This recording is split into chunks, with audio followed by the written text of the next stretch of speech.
কি মা? হিয়া পূর্ণ হলুদ চুরিতে বেজে দাও। এই হচ্ছে হিয়ার বিয়ের আয়োজন। হ্যালো এভরিওয়ান, আসসালামু আলাইকুম। It's me Nipan, welcome to Nipan Abiya. আজকের ব্লগটা হতে যাচ্ছে হিয়ার বিয়েকে কেন্দ্র করে। তো আমরা আজকে রেডি হব, গায়ে হলুদে যাব। আর সবার আগে বলে দিচ্ছি যে হিয়াকে, আসলে হিয়া হচ্ছে আমার হাজবেন্ডের বড় বোন, শিখা আপু, মানে আমার বড় ননাসের বড় মেয়ে, যার নাম হিয়া। খুব কিউট একটা মেয়ে, খুব ভালো একটা মেয়ে, আমি খুব ভালোবাসি। ও ছোট ছিল, বড় হয়ে গেছে এবং এখন এতই বড় হয়েছে যে ওর বিয়ে হচ্ছে। এবং আনাবিয়া কিন্তু খুব বেশি এক্সাইটেড। হ্যাঁ, বিয়েতে যাবে, প্রথমে গায়ে হলুদে যাবে, তারপর মেহেদিতে যাবে, তারপর বিয়েতে যাবে। খুব মজা করবে, সুন্দর সুন্দর কাপড় পরবে, শাড়ি পরবে, খুব মজা করবে। ভুলেই গেছি, আজকের ব্লগ তো শুরু করবে আনাবিয়া। তা আমি এতক্ষণ গড়গড় করে কি কথা বললাম জানি না। চলো আমরা আজকে আনাবিয়ার দ্বারাই শুরু করি। হ্যালো এভরিওয়ান, আসসালামু আলাইকুম, welcome to Nipan Abia blog. আজকের ভিডিওটা অনেক দারুণ হবে। যাও যাও তাড়াতাড়ি সাবস্ক্রাইব করে আসো, তাড়াতাড়ি চ্যালেঞ্জে যাও, তাড়াতাড়ি যাও যাও যাও। তো আজকে হিয়াপুর গায়ে হলুদ, তো আমি রেডি হয়ে গেছি, এখন মা রেডি হবে। তো চলো যাওয়া যাক।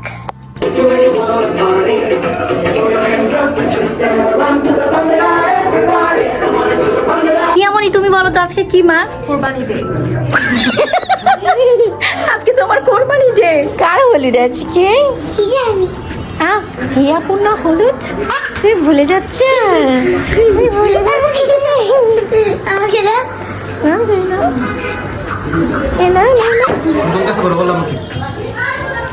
আমি জানি না আমার সবাইকে বলো তো, তোমার এই ভাইয়ের নাম কি? চিনি আমি। তো তুমি বলো, তোমার ফ্রেন্ডরা তো জানে না, বলো। আমার বলার দরকার কি, আমি চিনি। তো তুমি সবাইকে বলবে না যে দেখো দেখো এটা আমার ওরা জানে, তারা দেখছি। মামা।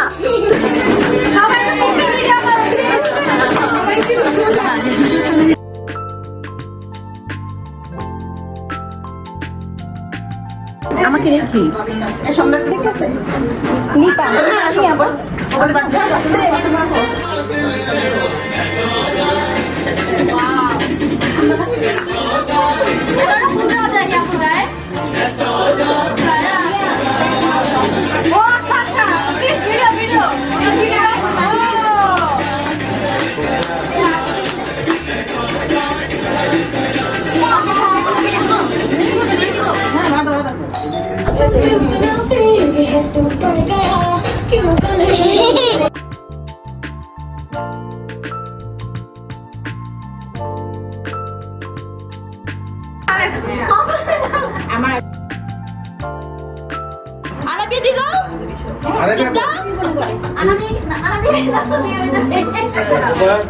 তোমার একটু দিয়ে দিই। ফুল খা।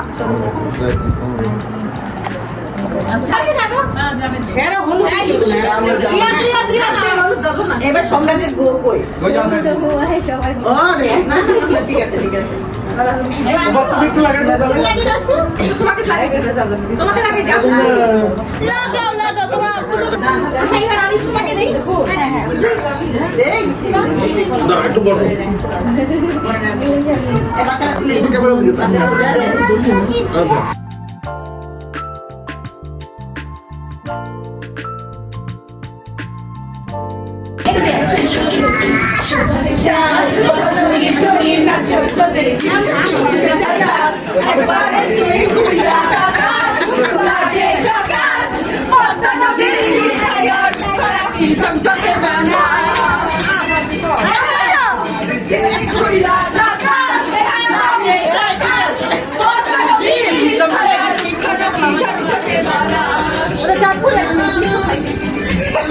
আজকে হিয়ামনির মেহেদি নাইট।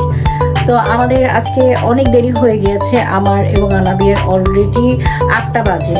আনাবিয়ার খুব জ্বর, যার কারণে আনাবিয়াকে রেডি করতে পারিনি। ভেবেছিলাম ওকে সুন্দর শাড়ি পরাবো, মানে আমরা যে গায়ে হলুদে সবাই মিলে শাড়িটা নিয়েছি সেই শাড়ির মতো আনাবিয়ার জন্য একটা শাড়ি কিনেছি, ফুলের গহনা কিনেছি, কিন্তু সেটা পাচ্ছি না। আর হ্যাঁ, আমি এখন নিজেই সাজবো, যার কারণে আমি সবকিছু বের করে রেখেছি। কিন্তু মন ভালো না। মেয়ে একটা বাচ্চা যখন অসুস্থ থাকে তখন কোন মারই ভালো লাগে, তাই না? তাই খুবই মনটা খারাপ লাগছে, কারণ আজকে তো খুব আনন্দ হওয়ার কথা, কিন্তু এইমাত্র জানতে পারলাম যে হিয়ার বর চলে এসেছে মেহেদি নাইটে, কিন্তু আমাদের আসলে অনেক দেরি হয়ে যাচ্ছে। লাগিয়ে দিচ্ছি। তোমার তো খুব শখ ছিল তাই না শাড়ি পরার, কিন্তু তুমি আজকে পরতে পারছো না, তাই না বাবাই? তাই না বাবাই? এত জ্বর নিয়ে আমার বাচ্চাটা ঠিক মতো কথা বলতে পারছে না, আর এখানে এক দেরি হয়ে গেছে। আমার হাজব্যান্ড চলে গেছে অলরেডি মেহেদি নাইটে। হ্যাঁ, নিজেদের প্রোগ্রাম তো, যদি নিজেরা একটু লেট হয় তাহলে অনেক প্রবলেম হয়ে যায়, কিন্তু কি বলবো, আজকে অনেক দেরি হয়ে গেছে। এবং এখন আমি আনাবিয়াকে রেডি করেছি, এখন আমি নিজে একটু সাজুগুজু করবো, করে আমি রওনা দিব। আজকে আমার হিয়া ফুটবে দিদাই সবাই এই ব্লগটা দেখতে থেকো। তো দেখা হচ্ছে মেহেদি নাইটে, চলো। এবং আমাদের ব্লগটা ভালো লাগলে আবারও বলছি, প্লিজ সাবস্ক্রাইব করো, যাতে আমি আরো ইন্সপায়ার হই এবং আমি আনাবিয়া আরো অনেক ব্লগ তোমাদের জন্য করতে পারি। যে দেখি হিয়ামণি সব ডালা চলে আসছে, হিয়ামণিকে যা যা পড়ানো হবে সবকিছুই এখানে নিয়ে আসা হয়েছে।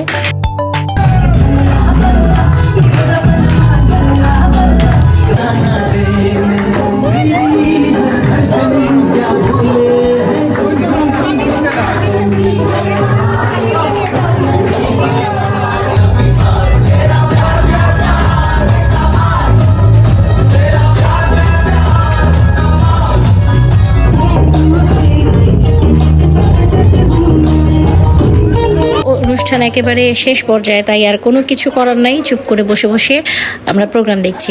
আলহামদুলিল্লাহ, আজকে হিয়ার বিয়ে এবং আমরা মেহেদির পরে একদিন সবাই রেস্ট পাওয়াতে আমাদের আনাবিয়া অসুস্থ হয়ে গেছে।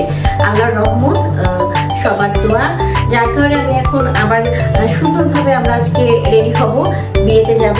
হ্যাঁ, সময় খুব কম, 5টার মধ্যে সেটেলে থাকতে হবে, মেয়ে পক্ষ সবার আগে উপস্থিত থাকতে হবে, এটাই নিয়ম, তাই তো? আমি আজকে খুব সুন্দর একটা শাড়ি পরবো, আর যেই শাড়িটা পরবো সেই শাড়িটা অবশ্যই আমি এখন তোমাদেরকে দেখ। এই শাড়িটা আমি জানি আমাকে খুব বেশি ভালো লাগবে। হ্যাঁ, আর শাড়ি পরলে আমাকে খুব ভালো লাগে। আমি শাড়ি পরতে পারতাম না, তবে হ্যাঁ, আমি যখন 2012 থেকে নিউজ পড়ি তখন আমি নিজে শাড়ি পরা শিখেছি। হ্যাঁ, নিউজে নিজেই শাড়ি পরতে হয়, তারপরে মেকআপ আর্টিস্ট আছে, তখন তারা সবকিছু করে দিবে, শাড়ি কিভাবে পিন করতে হবে, তারপরে কিভাবে রেডি করে দিতে হবে, চুল কিভাবে বেঁধে দিতে হবে, সবকিছু। আর সেখান থেকে আসলে আমি মেকআপ করা শিখেছি, কারণ আমি আগে কখনো মেকআপ করতাম না।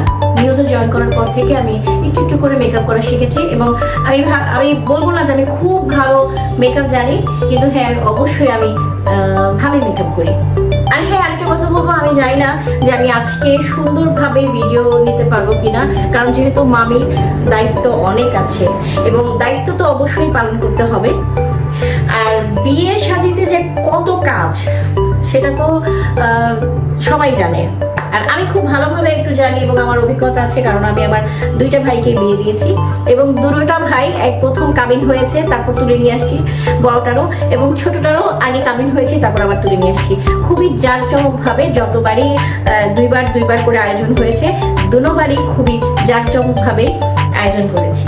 পুরান ঢাকার বিয়ে সবাই তো বুঝে কেমন হয়। আজকে চলে এসেছি হিয়ার বিয়েতে। এই হচ্ছে হিয়ার বিয়ের আয়োজন, সবাইকে দেখাচ্ছি। এই হচ্ছে হিয়ার পুরো বিয়ের সেন্টারের ডেকোরেশন, এত সুন্দর হয়েছে, মানে পুরো সেন্টার জুড়ে ফুলের এত সুন্দর কারুকাজ। দেখ, এই হচ্ছে বরের টেবিল, এখানে বর বসবে।